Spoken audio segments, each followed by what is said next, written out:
ಆರೋಪಿ ಸ್ಥಾನದಲ್ಲಿರ್ತಕ್ಕಂಥ ರಾಜ್ಯದ ಮುಖ್ಯಮಂತ್ರಿಗಳು ಸಿದ್ದರಾಮಯ್ಯನವರು ಆರೋಪಿ ನಂಬರ್ 1.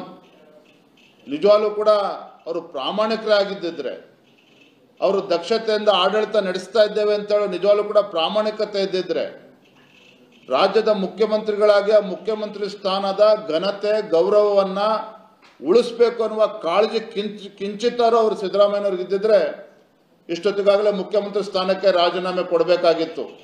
ಅದನ್ನು ಬಿಟ್ಟು ತಮ್ಮ ಅಧಿಕಾರವನ್ನ ದುರುಪಯೋಗ ಪಡಿಸಿಕೊಂಡು ತನಿಖಾ ಸಂಸ್ಥೆಗಳ ಮೇಲೆ ಒತ್ತಡವನ್ನ ಹೇರಿ ಅವರಿಗೆ ಬೇಕಾದಂಥ ವರದಿಯನ್ನ ಕ್ಲೀನ್ ಚಿಟ್ ಅನ್ನು ತೆಗೆದುಕೊಳ್ತಕ್ಕಂಥ ಪ್ರಯತ್ನ ಇವತ್ತು ಸ್ವತಃ ಸಿದ್ದರಾಮಯ್ಯನವರು ಮುಖ್ಯಮಂತ್ರಿಗಳು ಮಾಡ್ತಾ ಇದ್ದಾರೆ ಅನ್ನೋದು ಸ್ಪಷ್ಟವಾಗಿ ಇವತ್ತು ಗೊತ್ತಾಗ್ತಾ ಇದೆ.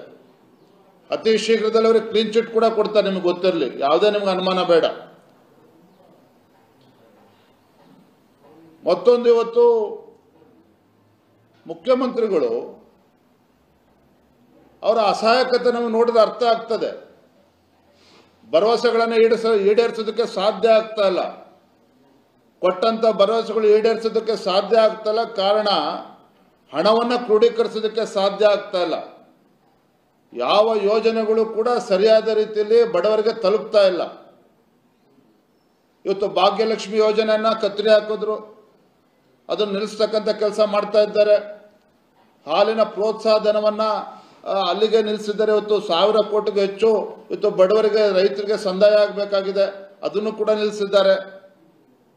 ಮತ್ತೊಂದು ಕಡೆ ಪ್ರಧಾನಮಂತ್ರಿಗಳು ಕಿಸಾನ್ ಸಮ್ಮಾನ್ ಯೋಜನೆ ಅಡಿ ಕೇಂದ್ರ ಸರ್ಕಾರ 4,000 ರೂಪಾಯಿ ಕೊಡ್ತಾ ಇದ್ರೆ, ಯಡಿಯೂರಪ್ಪನವರು ಮುಖ್ಯಮಂತ್ರಿಗಳು ಇದ್ದಾಗ 4,000 ಕೊಡ್ತಾ ಇದ್ರು, ಅದನ್ನು ಕೂಡ ಕತ್ತರಿ ಹಾಕಿ ನಿಲ್ಲಿಸಿದ್ದಾರೆ, ಇವತ್ತು ತಡೆ ಹಿಡಿದಿದ್ದಾರೆ.